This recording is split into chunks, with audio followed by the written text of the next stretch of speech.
Sveiki, kaip ir Lietuvoje, taip ir čia Europoje, Europos parlamentas išeina atostogų. Ką aš norėčiau pasakyti, kas man labiausiai įstrigo per šią sesiją, o gal paskutiniam dienom. Paskutinės dienos tikrai buvo tokios audringos ir labai didžiulis pliūpsnis buvo sprendimų demokratinių.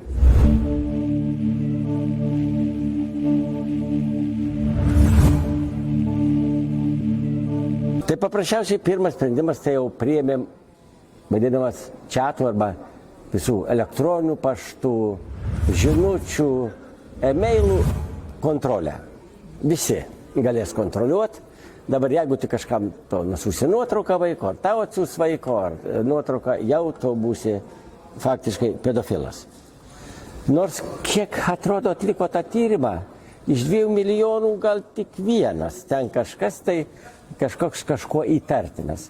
Tai čia tik priedanga, kaip yra pasakyta, ir pragaras gerais norais grįžtas. Čia yra pati demokratiškiausia sistema Europoje. Čia žmogus laisviausiai alsuoja, bet labiausiai ir pasiklausomas. Mes tik tais pirštais rodom kažkokios tai Afrikos, Azijos šalis, kitas į Kiniją, Baltarusiją, Rusiją, kaip ten persikioja, bet čia Lietuvoje, Europoje taip pačiai. Ir dar žinot, kas mane labai nustebino, čia buvo didžiulės, audringos diskusijos. Kokią žalą daro Europai dirbtinis intelektas?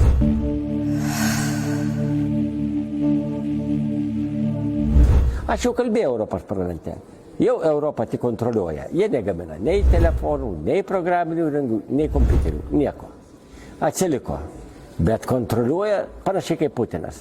Putinas dabar uždraudė WhatsAppą, uždraudė Telegramą, uždraudė kitus internetą.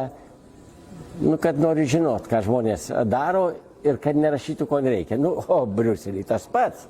Vat jūs dabar čia Briuselio pastate TikTok'u nelabai pasinaudotumėt. Jis čia jau yra uždarytas.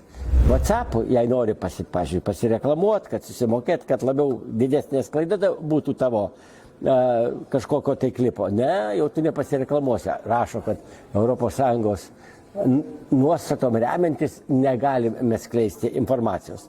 Visos televizijos, kaip jūs žinot, ribojamos Lietuvoje, taip pat matyti ir Europoje. Opozicijos atstovai neišeis, pas mus LRT, LNK, TV3 ir visos kitos, visiškai demokratiškos ir nei kartą nebuvau pakviestas į tas televizijas. Tai čia vienu žodžiu nori dabar ir tinklus, visus internetinius tinklus uždaryti. Tada bus pilna demokratija. Ir žinot, man prisimena tokia sovietinių laikų laikotarpis, kada mes irgi negalėjom sužinoti, kas vyksta vakaruose, klausydavom Amerikos balsą, Vatikano radiją, Laisvą Europą, tai prikišdavom prie ausies tą DEFą arba prie DEFO radijo ausį, nes labai trukdydavo, kad tik išgirstume. Išgirsdavo, kas norėdavo ir kitą nuomonę.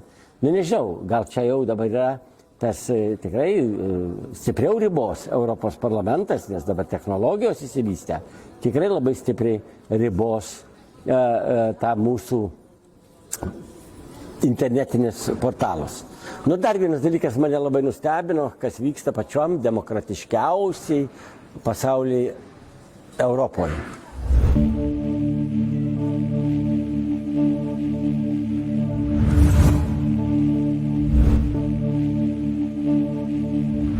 Taigi, kadangi partija SEN yra Europinė partija, pasisako už suverenų tautų Europą ir ten yra žmonių, kurie pasisako prieš genderizmą, taip pat yra prieš emigrantus.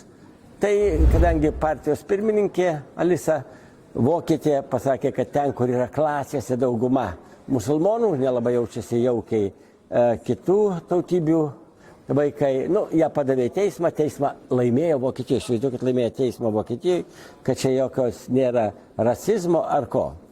Bet nežiūrint to, dar vienas Lenkas ten pasakė irgi prieš genderizmą, genderistinę ideologiją, tai dėl to nusprendė Europos parlamente, kad reikia uždaryti šitą partiją, nes jų ideologija nepatinka, tai ar ne sovietmetis, kur viena tiesa, viena nuomonė.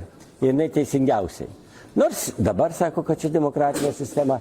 Aš atsimenu, kai buvau dar jaunas, irgi dainuodavom dainas, net dainas sovietmečių, kad tokios šalies demokratinės, tokios Sovietų sąjungos nebuvo pasaulyje. Čia pati demokratiškiausia sąjunga pasaulyje. Nu, tas pats dabar vyksta su Europą.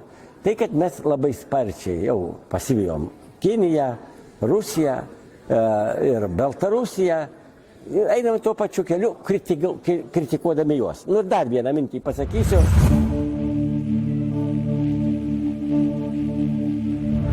Dabar taip pat priėmė, kad reikia skaitmenizuoti eurą. Nu tai vėl, sekti žmonės, sekti atsiskaitimus, žiūrėti, kam leidžia pinigus. Čia taip galėsim kovoti su tai žmonėms, kurie nepaklūsta to žalio kurso kažkokiam tai nuostatom, gal per daug naudoja automobilių važiuodami kuro, ten išmeta per daug CO2, nu tai galėsim stabdyti atsiskaitimus. Tai, o žinot, kokioj pačioj demokratiškiausioj, vienoje iš demokratiškiausių šalių pasaulyje tik vienoje yra skaitmenizuota valiuta. Taigi Kinijoje. Mes einam paskui Kiniją. Nu tai va tokioj europėliai mes čia gyvenam, tokiom nuotaikom gyvenam, baigėm šitą sesiją, grįšim jau į rudenio sesiją ir matysim, kiek ten dar bus tokios demokratijos sklaidos. Taigi Europa kūrėsi ant demokratinių pagrindų, o dabar dėja juos pamynė ir nuėjo sovietiniais, kinietiškais ir baltarusiškais ir Šiaurės Korėjos keliais.